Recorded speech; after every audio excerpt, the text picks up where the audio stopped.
नमस्कार, मैं बलवंत कुमार पांडे मौजूद हूँ इस समय जनपद संत कबीर नगर के परम पावनी माँ सरयू नदी के तट पर बिरहर घाट पर। और यहाँ हमारे साथ हैं आचार्य रामशंकर द्विवेदी जी। आपसे हम जानना चाहेंगे कि नवरात्रि का पावन पर्व चल रहा है, इसमें लोग जो है 9 दिन तक व्रत भी रखे हैं और तरह तरह की बातें समाज में आ रही हैं। कोई कहता कल पारण है, कोई कहता है आज पारण है, कोई कहता है कि आज सुबह सुबह या कि हवन कर लेना चाहिए, कोई कह रहा है कि देर शाम को हवन होगा। इन तमाम बातों को लेकर के मैं आज आचार्य जी से मुलाकात किया हूँ और उनसे जानकारी लेना चाहूँगा कि क्या है महत्ता नवरात्रि की और कब पारण करना है, कब हवन करना है, इन सब के बारे में जानकारी लेंगे। प्रणाम आचार्य देव। जय श्री राम। शुभ हो, मंगल हो, सभी का कल्याण हो। सर्वे भवन्तु सुखिनः, सर्वे सन्तु निरामयः, सर्वे भद्राणि पश्यन्तु मां कश्चित् दुख भाग हुए। सभी लोग सुखी हो जाए। नवरात्रि का विधान है 9 दिन देवियों की आराधना करना। धन धान पुत्र पौत्र संतति के लिए, परिपूर्णता के लिए ही नवरात्रि का जो है कि व्रत किया जाता है।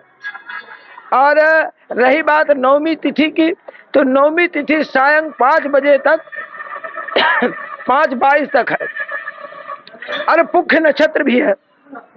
अब रही बात पारण की, तो पारण में पंचांग में स्पष्ट शब्दों में लिखा गया है। देखिए, यह है आपका नवरात्र व्रत पारायण। ठीक, अब यहाँ आगे दे दी है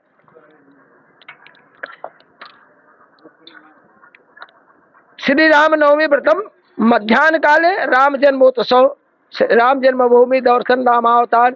इसका सारांश देखिए यहाँ दे दिए, लोग पढ़ते नहीं है। राम नवमी व्रतम बलिदानम होम आदि कर्म। अब सुबह सुबह लोग अपने स्वार्थ में कहते हैं, 9 दिन में उनको ऐसा लगता है, जो प्रथम और अंतिम दिवस का व्रत रहते हैं, जैसा कि अंतिम दिवस सोचते हैं अंतिम दिवस वाले कब हवन करेंगे और 9 दिन वाले कब हवन करेंगे। तो व्रत एक साथ प्रारंभ हुआ, चाहे प्रथम दिवस वाला हो, चाहे 9 दिन का हो, चाहे 1 दिन का, तो व्रत एक साथ प्रारंभ हुआ, तो हवन भी एक साथ होगा, पारण भी एक साथ होगा। अब लोग उसमें भेद उत्पन्न करते हैं। कुछ लोग कहते हैं हम 9वीं में नहीं 10वीं में जो है पारण करेंगे, लेकिन दुर्गा सप्तशती आपके सामने रखा हुआ है, पहले ही देख लीजिए जो लिखा गया है। प्रथम शैलपुत्री से अंतिम में पहुंच जाइए। नवम सिद्धात्री नौ दुर्गा प्रतिष्ठिता उक्त एतानि नामान्वे वैष्णव महात्मने। वैष्णव लोग है, जो हमारा सनातन धर्म वैष्णव धर्म, वैष्णव लोग जो है उक्त एतानि नामानि। अब इसको जो न माने तो न माने तो 10वीं के बजाय एकादशी में करे, चाहे चतुर्दशी में करे, उसके लिए कोई। नवम महागौरी चाष्टकम, यही व्रत पूर्ण हुआ। 9वीं देवी का नाम है सिद्धदात्री। 8 दिन तक जो आपने व्रत पूजा जब तब स्वाध्याय किया, उसका प्रतिफल हवन के समय 9वीं के दिन हवन करने के बाद, देवताओं को भोजन आहुति देने के बाद, कन्या पूजन करने के बाद अगर प्रसाद नहीं ग्रहण करते हैं, तो आगे लिखा हुआ है 11 अध्याय में कि इस तरह से कल्पांतर तक लोग व्रत करते रहते हैं, मनौती मानते हैं, अपनी कामना रखते हैं, लेकिन पूर्णता फल नहीं प्राप्त होता है। यानी 8 दिन का व्रत रखने के बाद 9वीं में हम पारण, 9वीं में हवन हो सके, कन्या पूजन, ब्राह्मण पूजन, भोजन पूजन आदि करे। नहीं कर सकते, कोई जरूरी है, सबके पास व्यवस्था समान हो, तो कम से कम हवन हो जाए। नहीं आप घर पे कर पाते, जो होना तो चाहिए किसी देव स्थान पर सामूहिक हवन हो। नहीं कर पाते हैं, चलिए नहीं जा पाते, किसी कारणवश परिवार है, समाज है, तो घर पे ही कर लीजिए। नहीं ब्राह्मण देवता है तो भी आप आहुति ओम ऐं ह्रीं क्लीं चामुंडाय विच्चे, इससे आहुति कर सकते हैं। नहीं मंत्र पढ़ सकते हैं, दुम दुर्गाय नमः कर सकते हैं। नहीं कर सकते तो देसी भाषा में, जो गांव का भाषा है, श्री दुर्गा दिव्यै नमः स्वाहा, हनुमते नमः स्वाहा, रामाय रामभद्राय रामचंद्राय नमः स्वाहा आदि जो मौखिक मंत्र है या अलौकिक मंत्र है, इनसे आहुति कर ले। और आहुति करने के बाद जो भी हो सके सीधा पानी दान पुण्य कुछ कर ले, वो नहीं है घर में किसी कारणवश तो पारण कर ले, तुलसी का पत्ता रख करके भगवान को भोग लगा करके पारण कर ले। अगर नवमी में पारण करके सिद्धिदात्री का प्रसाद नहीं लिए तो आपको सिद्धि कहाँ मिलेगा भाई? जब नवमी देवी का नाम है सिद्धिदात्री, नवम सिद्धिदात्री नव दुर्गा प्रकृतिता, तो प्रकृतिता नवम सिद्धिदात्री है, तो सिद्धि आपने किया नहीं, देवताओं को भोजन करा दिया लेकिन प्रसाद तो आपने लिया नहीं, तो आपने नवमी व्रत और प्रसाद का अपमान किया, तो आपको लाभ कहाँ मिलेगा? अब चूंकि हम किसी को अपमानित तो नहीं कर सकते, लेकिन स्वाभाविक है कि नाना प्रकार के पंडित हैं, और पंडित से ज्यादा ये जो तथा कथित यूट्यूब चला देते हैं, ये लोग भ्रम फैला देते हैं, सप्तमियों को, एकादशियों को, चतुर्दशियों को ग्रहण दिखा देते हैं। नहीं जानते तो नहीं करना चाहिए। सनातन धर्म के प्रति विरोधाभास की एक एक तिथि को 2-2 दिन कर देना, एक त्योहार को 5 दिन कर देना, पढ़ना चाहिए, किसी ज्ञानवान व्यक्ति के पास जाकर के जानकारी लेना चाहिए, नहीं करते हैं। इससे भ्रांति फैल रही हमारे धर्म में। नवमी में हवन, कन्या पूजन, ब्राह्मण पूजन, भोजन, हवन, पारायण करके तब सिद्धि आप प्राप्त कर सकते हैं, अन्यथा सिद्धि की कामना न करिए। व्रत रहने के लिए कोई भी रहिए। व्रत प्रथम दिवस सबका एक साथ प्रारंभ होता है, जो पहला अंतिम रहते हैं, 8 दिन नहीं रहते, बीच में 7 दिन, तो व्रत सबका एक साथ प्रारंभ होता है, हवन सबका एक साथ होगा, पारण सबका एक साथ होगा। यह व्रत का विधान है।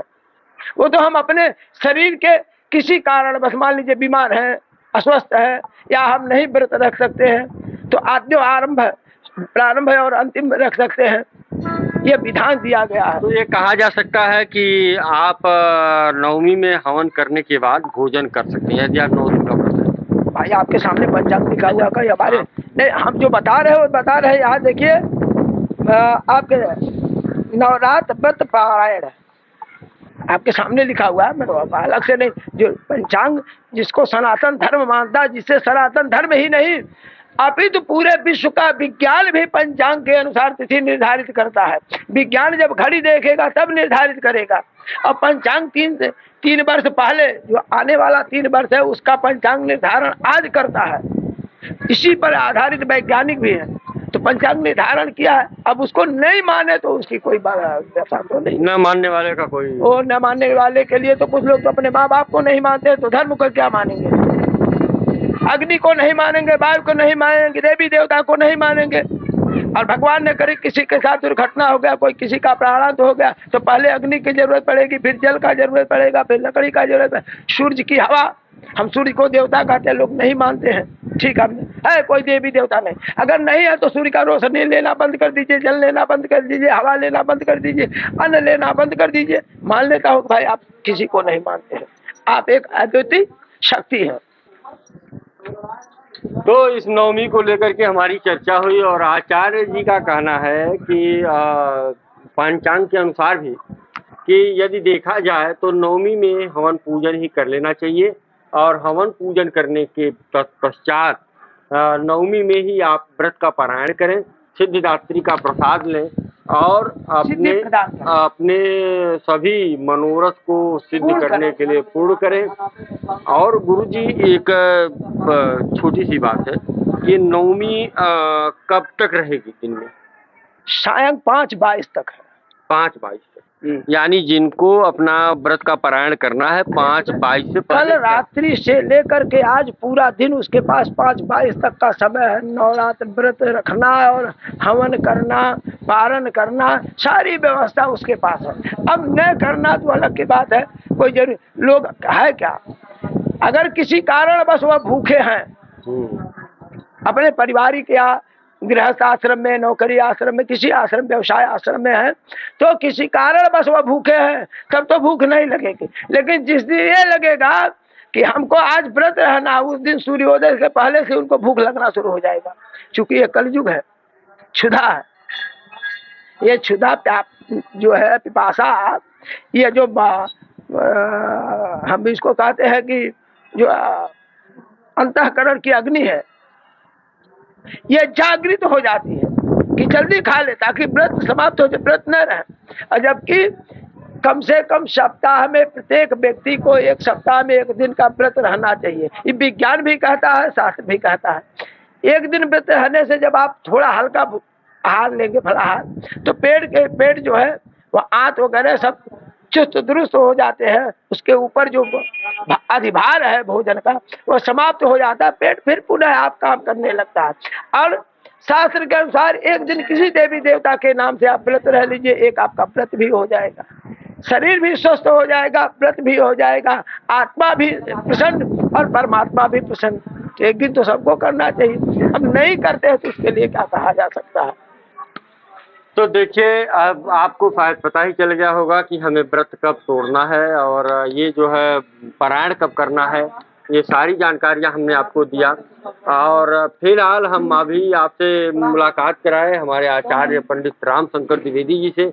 इन्होंने बड़े ही स्पष्ट भाषा में बता दिया कि आज नवमी तिथि में आप अपने व्रत 9 दिन तक किए गए व्रत का हवन पूजन इत्यादि करने के बाद कन्याओं को, पंडित को भोजन कराने के बाद और यथा उचित दान दक्षिणा भी आप खर्च करना चाहते हैं तो कर सकते हैं, दे सकते हैं। यदि नहीं है तो उसके लिए कोई बाध्यता नहीं है कि नहीं आपको करना ही है। तो कहीं उधार लेने की आवश्यकता नहीं है, किसी से मांगने की आवश्यकता नहीं है। नहीं है तो मत करिए, अगर है तो आपकी श्रद्धा भक्ति है तो आप दे सकते हैं। दान करिए, दान पुण्य, अन्न दान, जल दान, वस्त्र दान, द्रव्य दान आदि जो कुछ भी कर सकते हैं। तो इस तरह की बातें आप जानकारी लिए और नवमी में ही सिद्धदात्री का प्रसाद यानी पारायण कर लेना उचित है। 10वीं में, एकादशी में पारायण करना उचित नहीं है। फिलहाल आप लोग देख रहे हैं हमारे चैनल को और हम आपको अपने चैनल के माध्यम से कहना चाहेंगे कि जिस कर्म को करने से हमें पूर्ण फल मिलता है उसको यदि कहा गया है, पंचांग में लिखा गया है तो उसको कर लेना चाहिए। उसमें कोई दोष नहीं है, बल्कि आपका फायदा ही फायदा है। फिलहाल हमारी बात हुई और इसी तरह से आप बने रहिए हमारे चैनल के साथ। जय माता दी। और चैनल सभी भक्तों को जय माता दी। आप सभी लोग सदा खुशहाल रहिए, धन धान्य पुत्र पौत्र आदि से परिपूर्ण रहिए और बिलहर घाट पर माँ सरयू की कृपा, नवदुर्गा की कृपा, महाकाल का कृपा आप सबके ऊपर सदैव बना रहे। जय माता दी। प्रणाम।